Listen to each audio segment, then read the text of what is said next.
Khadduh, JINGNGUH, oder Shisha kam Slemshu. Gidak, gila nampau, dapat isin, ngay gidak kak tinublay.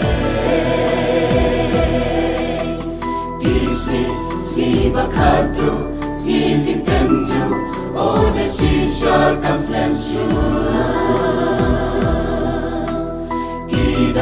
Gila nampau, dapat isin, ngay gidak kak tinublay. Ben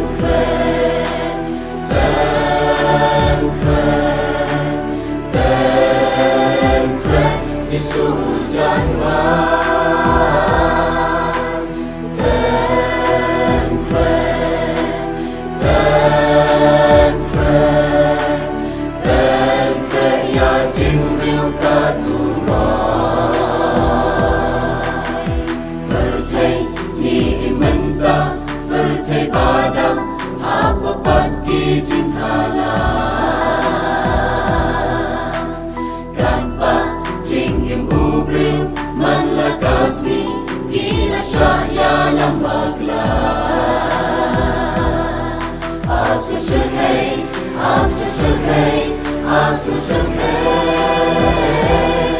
Gila temrong, hagi pojong ka berkeh.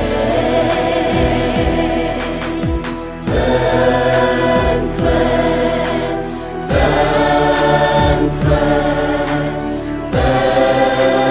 kre, jisu janwar.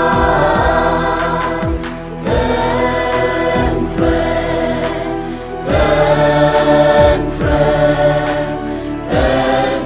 ya jingrwai kaduroi.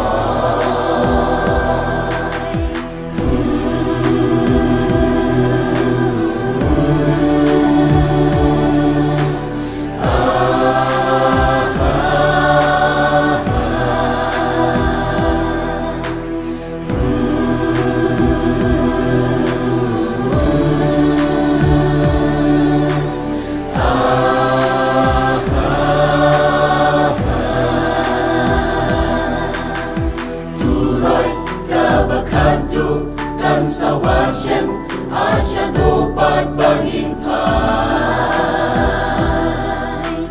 Benkret laga jingim yo bayani junong hakadu jopi. Asu shirkei